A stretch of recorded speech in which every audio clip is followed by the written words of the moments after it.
Hey everybody, Ms. Malcolm Hughes here, and I'm going to do my wrap up of books I read in November. So one of them actually has a full review on Readsy, and the link to that will be down below.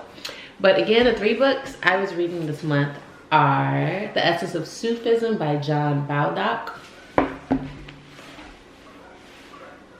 He Who Fights with Monsters by Mark White, and Hollow by Owen Egerton. So I'll give you a brief synopsis of each of those books before I go through and tell you which ones I think are worth reading, and how they rank between the 3. So to start off, The Essence of Sufism, for those who are not familiar, Sufism is the mysticism or mystical branch within Islam. So a lot of people often think that Sufism is separate from Islam, but it's not. And as this book kind of goes into details, Sufism is deeply rooted within Islam, and the two are fundamental.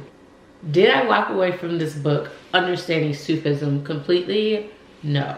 And I think with any doctrine or religion or anything like that, it's probably impossible to get done in such a short text. So the good. What I really liked about this book is that it had a lot of stories and anecdotes that provided real life examples and mantras to follow. So a big one is die before you die.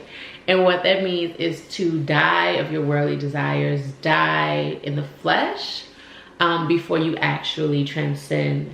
So to not long for the things of this world. I think that was a really helpful note to remember. So I thought that was really interesting to read and kind of unpack and figure out where that comes from. I think kind of what you would expect with any like religious text. It gives you the history, it tells you stories of how you should treat others, and also in the transcendence, what's for you and how you can prepare for that while here on earth. So in that sense, I think it did what it was supposed to do. I do think it was a little boring. The stories were fine, but there were just a lot of different names, kind of too many. So before you could really even understand one, you were kind of thrown into the next one. And I found that to be a bit overwhelming, but I do think it was a good introduction to Sufism. I had heard of it before, but had never really gone and like looked into it or researched. So I think this was a good like base level foundation. I by no means feel like a scholar, but I do think that I acquired some knowledge. On a grade of A to F, I would definitely give it probably about a C. Like, it was fine. For those of you who are familiar with Rumi, a lot of his works are here and they unpack those.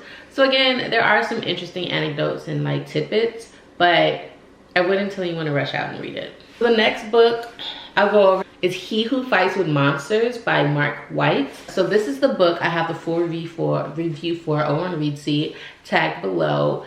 And I give this book the lowest rating I've given on that site so far. And here's why. As I say in the review, as you'll see, it's well written, the story grasps you and kind of keeps you intrigued throughout. However, I definitely feel as if this book was misguided in 2 ways. One, the story is supposed to be about a billionaire who kind of starts this foundation. They go off and they rid the world of corrupt world leaders, right? However, what this story actually is a romance novel pretending to be something else. And the romance novel aspects of it are honestly the best portions, in my opinion. Also, when the author goes into the strategies, the ideologies, the ways in which this organization goes about choosing corrupt world leaders, this is when the book became extremely problematic for me because it reads like a colonizer's fantasy novel. The countries that they select are the poor countries with people of color where there's really no retribution for their actions. Sure, people are doing wrong there, but as they acknowledge, there are also leaders in European nations that are also corrupt and could be on this list. However, as they note, that would bring about serious consequences, possibly leading to war. So in that sense, I feel like it takes advantage of those most vulnerable. If they go in, they murder the president or head of the country. Sometimes these individuals were elected, not necessarily by fair means. And they force democracy upon these nations. And what's a bit frustrating about that as well is the way in which they enforce it is that it has to follow the American system. And I think all of that is just unfair in what has happened throughout history. You go in, you have this approach that you think is best. You force this upon these people because you think your way is the best way. So even though I feel like the protagonist in this story, deep within, has an innate desire to want to do good, I feel like his scope is limited. And rather than seeing beauty in some of these places he visits, he sees problems, he sees opportunities, he sees things that should be fixed and changed. And I think that's an innate problem with the main character that he doesn't recognize within himself. And it isn't until he kills an American congressman that he's even brought to justice and receives some type of retribution for the crimes in which he's done.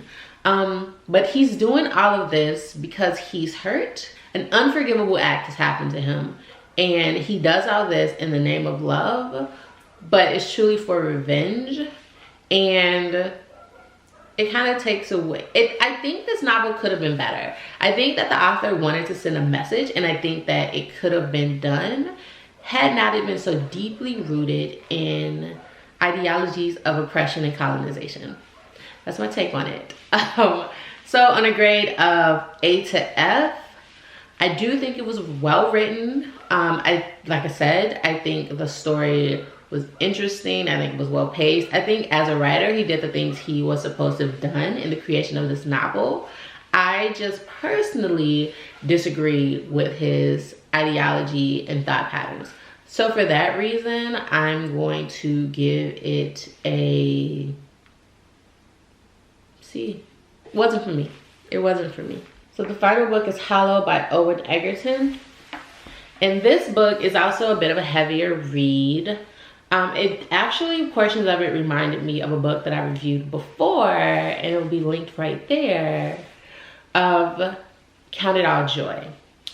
And in this case, there is a man who has suffered a severe trauma, and the entire book kind of takes you on this journey of discovery of whether or not this man wants to live. And while he's going through this discovery, he meets someone who introduced him to a theory of going to the center of the earth, and that there's another world there, and that world will have all the answers to everything we'd want to know, right? The hollow of the earth is really what the concept is here. And those pieces are interesting, but they sometimes seem abstract, because rooted within that is also another story of someone who's taken a journey to the hollow, and sometimes it's hard to follow what's happening. And the author obviously did that intentionally. It's a good book, well-paced, sometimes really dark with some of the events that occur, but I can say maybe not unnecessarily so. There was never a moment where I was like, ooh, that's dark for no reason. I think it also analyzes the human psyche and how we deal with pain and sadness and joy, and how everything can change in an instant, and how that instant inevitably impacts everything else. So it was a good read. It ended in a way that I did not necessarily anticipate, but I was fine with it. I wasn't necessarily pleased, but I was okay with how it ended. There was a resolution for some things are left open for others, but I don't know if I would change anything. So in that sense, I guess it's a good book. I think it's a solid book. So yeah, on a scale of A to F, I'd give it a B. I give it a B. Yeah, not necessarily like rush out and read it, but it may be worth your time, is what I'll say about it. So yeah, that's my opinion on these 3 books. If I had to say, add one of them to your fall heading into winter reading list, I would say probably Hollow. would be the most worth your time read. And I say that because not only is the story well thought out, but also the writer has some profound statements throughout that really give you pause and cause you to think and reflect on the human experience. And I think that's something that all of us can always benefit from. So that's my take, y'all. That's my first month in wrap up of the books I read. This was different. I do like doing each review, but this was also really cool. So yeah. Also, I'll be starting a podcast starting January 1st. So more information about that will be coming, but just wanted to put that on your radar. Ms. Malcolm Hughes, the podcast. So yeah, more details coming in December, more books to be read, more things to be discussed, more lessons to be learned.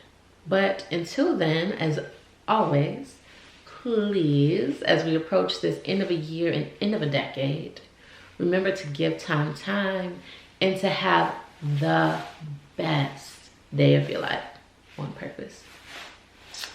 Adios.